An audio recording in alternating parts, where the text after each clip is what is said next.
Hello, this is Jill from Paper Daisy Crafting. Thank you for joining me again today. Our project today is this card here. A bit different in terms of colours for Christmas. I've gone with very, very bright colours.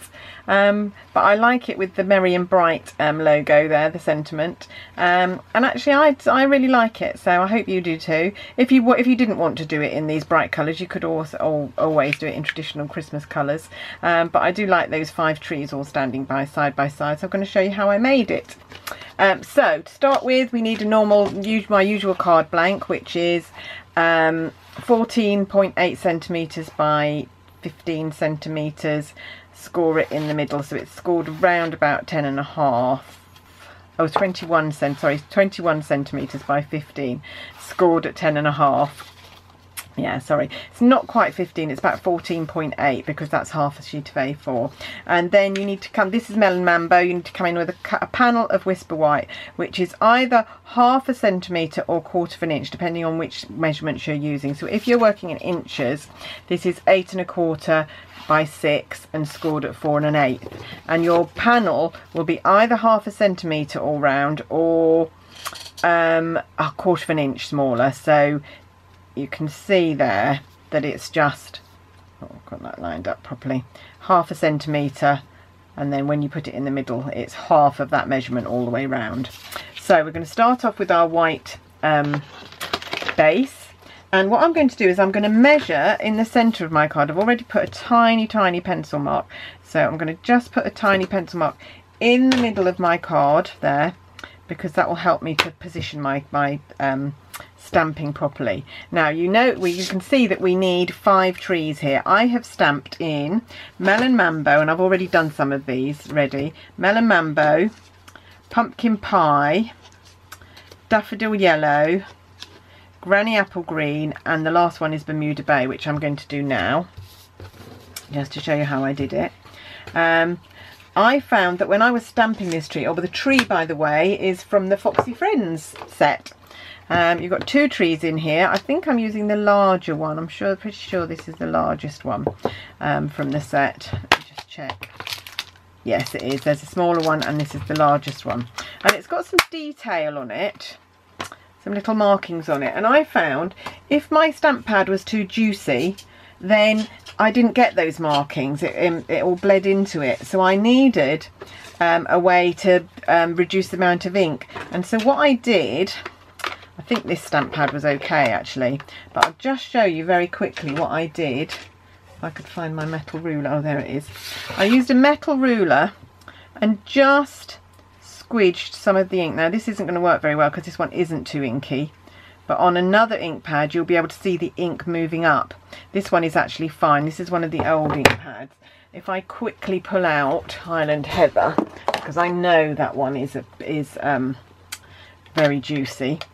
This is one of the new ink pads, and if I do that on here, you will see the ink moving because it's just been inked, not over inked, but there's just a little bit too much ink on there, and so you can just use something to push that ink to one side. So you're not wasting the ink, you're still keeping it, but you've just got an area of the ink pad that's not as juicy and that will stamp a lot better.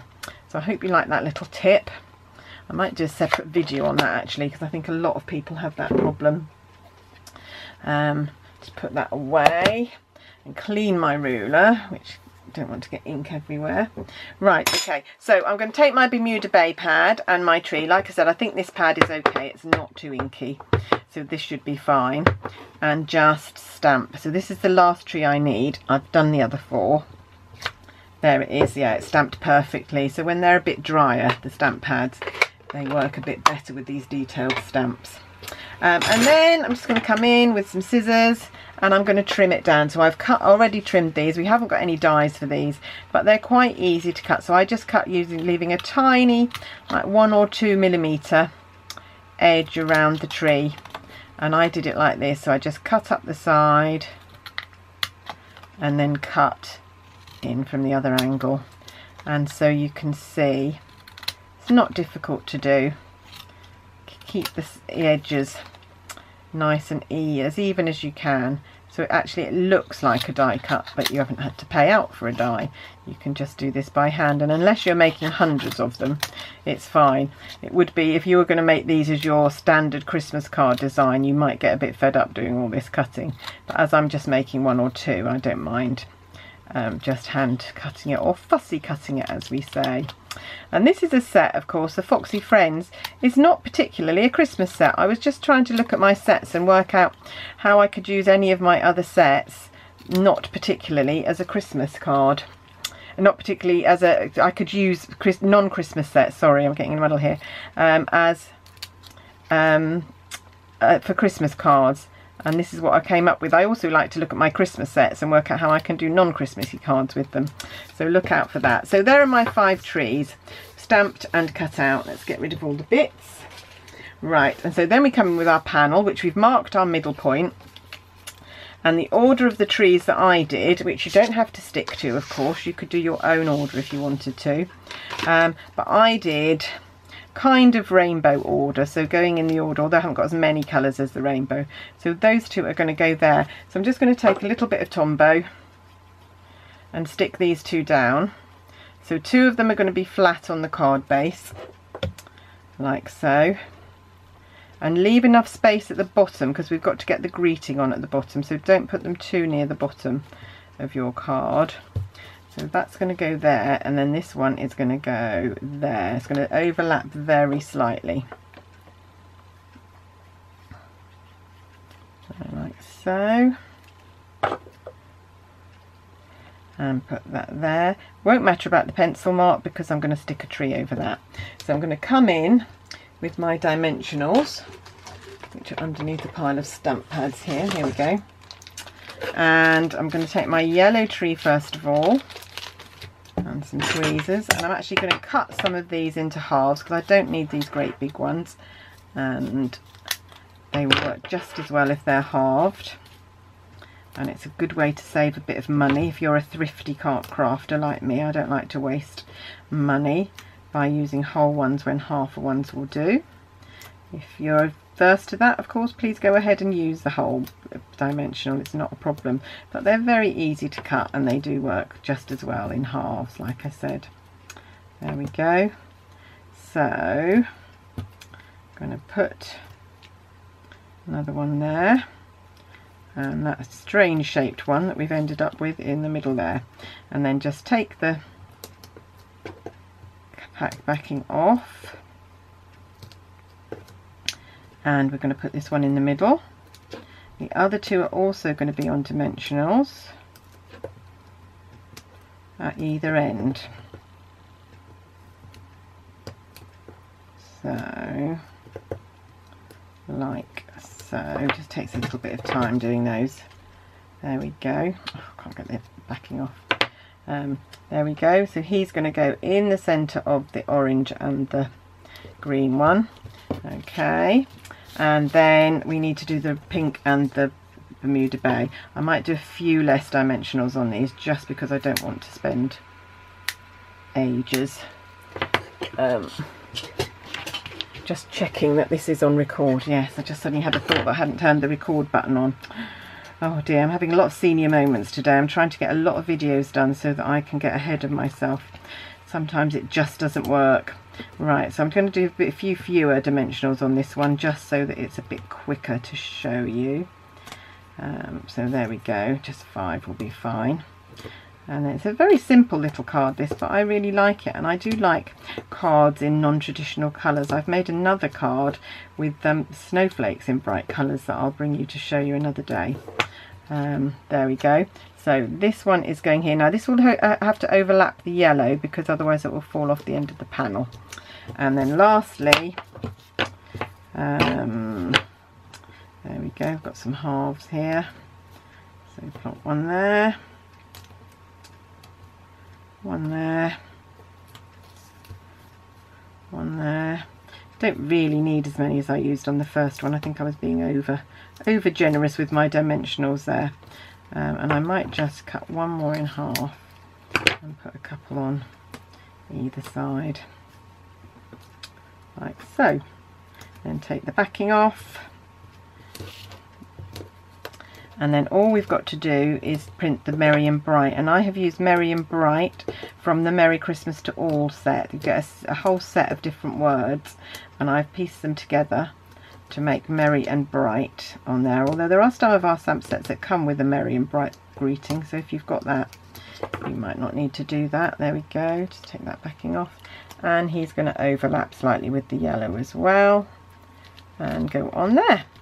So there we are, there's our trees, and then we're going to come in with our stamps. As I said, I've used my Merry and Bright, my Merry Christmas to All stamp set. Just put my dimensionals away and get rid of all these backings, and I'm just going to take a little piece of card and my Melon Mambo stamp set again. Got a Melon Mambo tree, so I'm going to use Melon Mambo to print my message. And I've printed it on a panel that I've cut out because if I ever try to do this, I always end up making a mistake. So I'd rather do it on a piece of card that I know that I can abandon if it doesn't work. So trying to do this where you can see, and I can also see that I've got it straight. There we go. Try that. There we go. And then all I need to do is bring in my trimmer to trim that down. Here's my trimmer. Put that out of the way so I don't put my arm in it. Okay, so I'm just going to trim quite close to there. That's a scoring blade, I don't need that. So, oh, that was clever. I've scored it, but cut it in the wrong place. Let's start that again. I'm going to leave that in the video so you can all have a good laugh. And see that even experienced crafters do it wrong. Wasn't really looking. Like I said, I've had lots of senior moments today. I think I'm trying to rush too much. Need to slow down. More haste, less speed. There we go. Let's try again. Let's see if we can cut it in the right place this time. So let's bear in mind where the cutting channel is, which is there. So there we go, that's where it needs to cut. And then I'm going to cut a little bit off there. Oh, I've got an extra piece of paper coming in. And then I'm going to cut, actually I'm going to cut that bit off first. I'm going to cut off there and then cut. Let's make sure I get this in the right place. I don't want to ruin it at the last minute. There we go. See, I can do it when I concentrate. And then all's left to do is to mount my panel on my card blank. So a little bit of Tombow again. On the back there. And then a little bit of Tombow on the back of the greeting, of the sentiment. Try and get all your edges straight and equal, which will make your cards look a lot nicer and more professional. And that's just going to go there, Merry and Bright. Like I said, you could stamp straight onto the card, but that's when I tend to make a mistake with the stamping or get a splodge or something. So I'd rather do it on a panel and know that if it's wrong I can try again, as I did have to. There. So, 2 lovely Merry and Bright cards. Hope you've enjoyed that project and hope you might have a go. Don't know, let me know what you think about the colour scheme, whether it's too outrageous for Christmas or whether you do quite like it. And I'll see you again soon. If you want to catch all my videos, don't forget to subscribe and press the bell underneath the video, and then you'll get an email notification every time I post. And details of my blog are also on the notes underneath if you want to pop over and say hi on my blog. That would be lovely. But that's it from me today. Thank you very much for joining me, and join me again another time for another Christmas crafty project. Thanks very much. Bye bye.